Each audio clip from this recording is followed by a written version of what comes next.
Hey folks, this is Chad from First State Overland, and we are outside of Burlington, Vermont at a remote campground where we are not on vacation, but we're going to be exploring Vermont this week.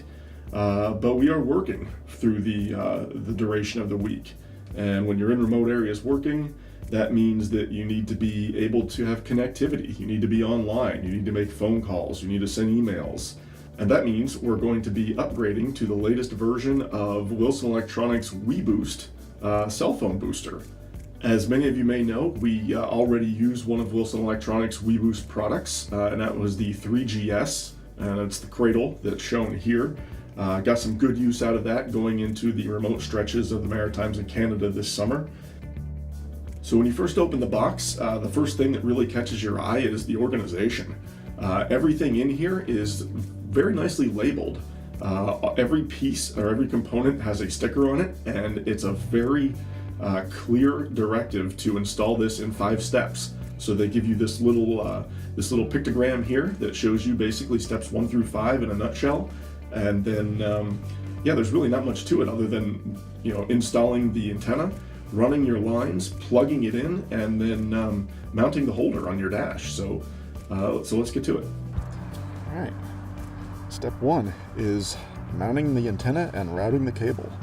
So as with the 3GS, my antenna is up here on the top of my jerry can rack because the roof of the Jeep is fiberglass.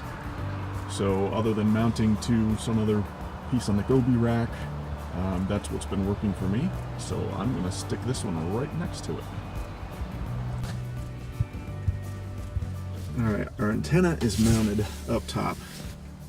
And started to run the wire. When I pulled all of the pieces out, one thing that I noticed that is different from the weBoost 3G is that upon first look, here's your power cable for step 3.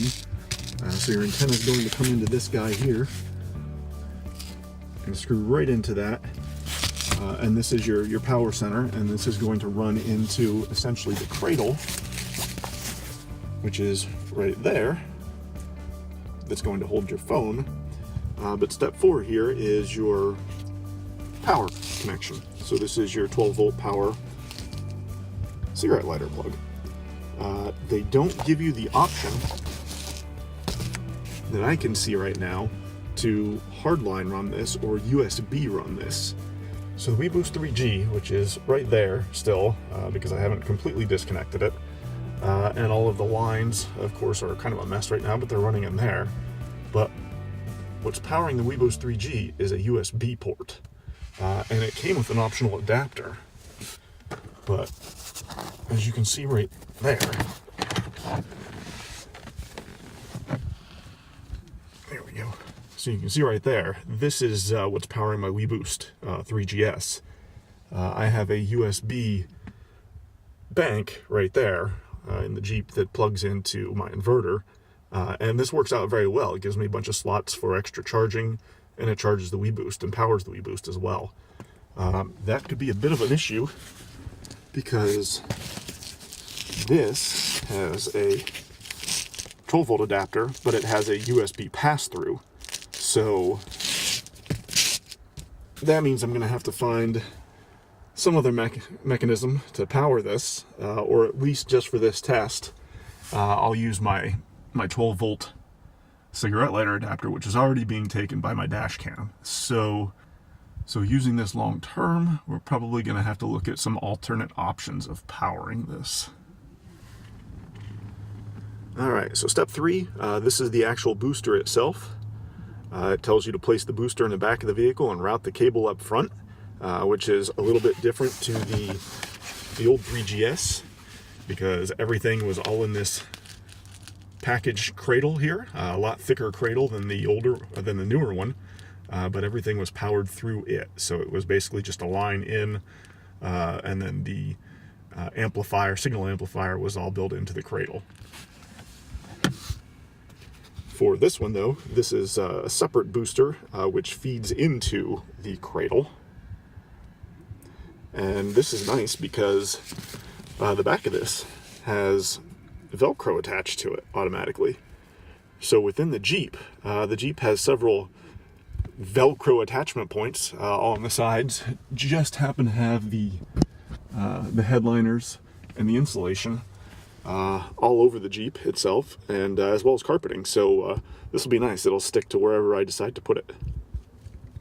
One more other cool little thing to note on the back of the Drive Sleek is right here.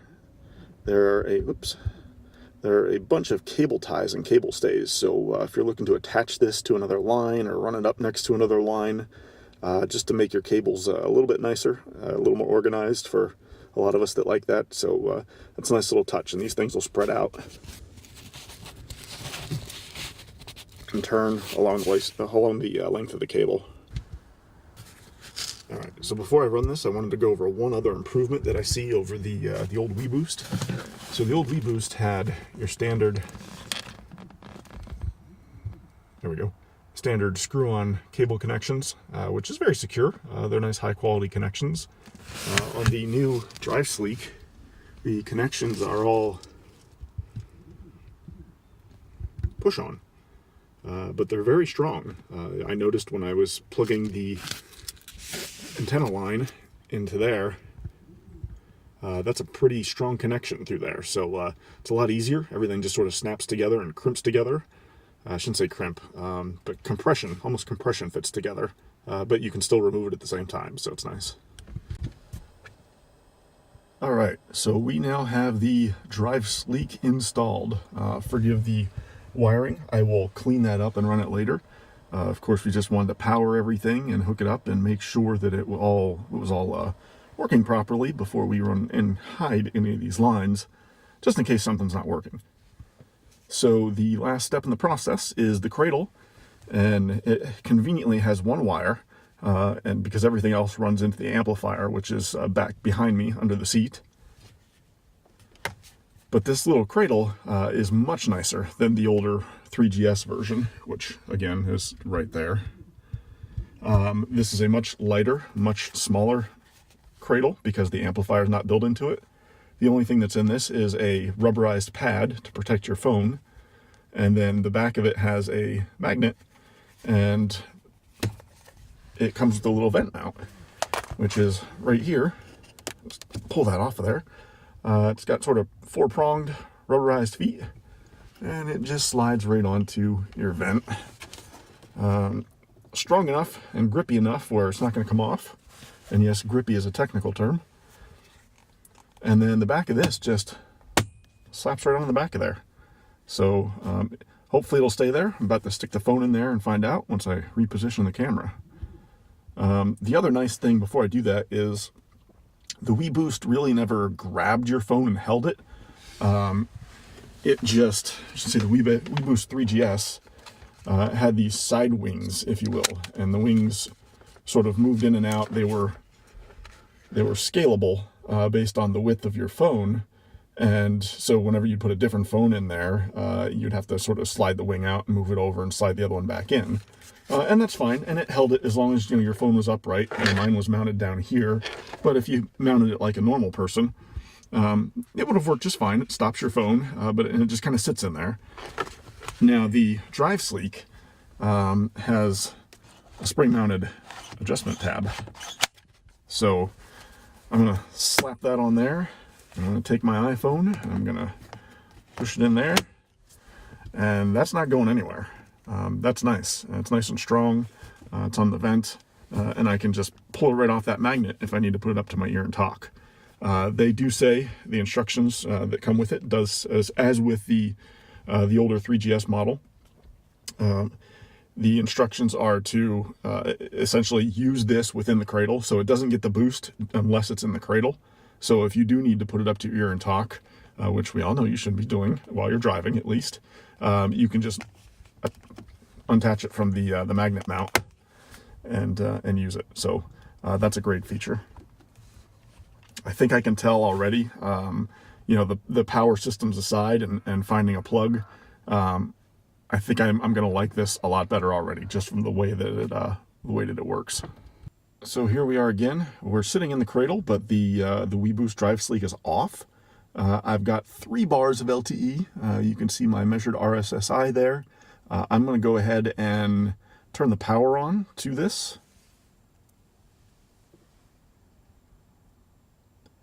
And you can easily see this jump up in signal strength. All 4 bars of LTE. Pretty impressive signal boost there. So again, we'll kill the power.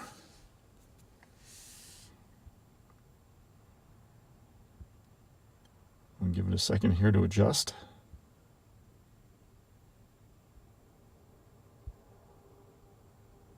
Looks like it's going to hold me at 4 bars, but you can see the difference in the measured RSSI. And then we'll turn it back on.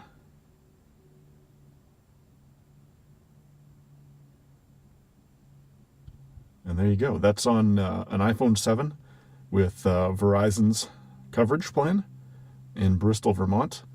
So now we're going to switch over to the AT&T phone, the older Nokia Lumina, and see how it fares. Okay, so here we are with the Nokia Lumina. This is the AT&T coverage phone. Here we are with one 4G bar, and you can see some stats here. And I'm going to go ahead and turn on the Drive Sleek. It's in the Cradle, but again, it's not on. I'm going to turn that on, and you should see a signal improvement. All right, so the light's on at the top of the Drive Sleek, and we have gone up 2 full bars on 4G coverage. And it's pretty clear that this works, so I'm going to run some wiring and actually hide these wires. Pull out the old 3GS, which was a great product, and set that aside and make everything nice and neat and hide some of these wires that run up to the new Drive Sleek. So that being said, once again, that's the Wilson Electronics weBoost Drive Sleek 4G LTE cell phone booster, and it's working like a charm right now. So one other thing that I'll mention, the way that I love the way that this Cradle is set up with the magnetic vent mount is, and this is sort of an FYI if you're going to install one of these, this being in a Jeep, we many times have lots of people in the back seat or the passenger seat, whatever the case may be. And you might want to leave enough cabling when you run this. That's my trailer booster down there. If you've got somebody that's either in the passenger seat or the back seat that wants to talk on the phone, the ability to just take this whole mount right off, pick it up, and then hand it into the back seat so that somebody can use that phone is kind of priceless as well. That is a lot easier when you've got a magnetic mount that just pops on like that versus something that is hard mounted like the old weBoost 3GS was, where you lose the ability. I mean, you can always pick up this whole thing and stick it next to your ear, but it's kind of clunky. Whereas this is just here, and they do this because like I mentioned a little earlier, the amplifier is actually in that little box that came with it. And whereas the amplifier on the 3GS is in the Cradle itself. So you certainly don't want to stick this amplifier up next to your head. Whereas this is just a Cradle and the signal's coming through. So this is, of course, a lot safer to stick next to your head, and it's a lot easier to pass around and still have your signal boosted as well. So another nice innovative redesign on the new product. This retails, I believe, on their website or Amazon for $199. And if you're going to do any kind of traveling where connectivity is a must, or you need to stay or boost your signal range because you're doing things like, Skype calls, video conferencing, things like that, I would definitely recommend one of these.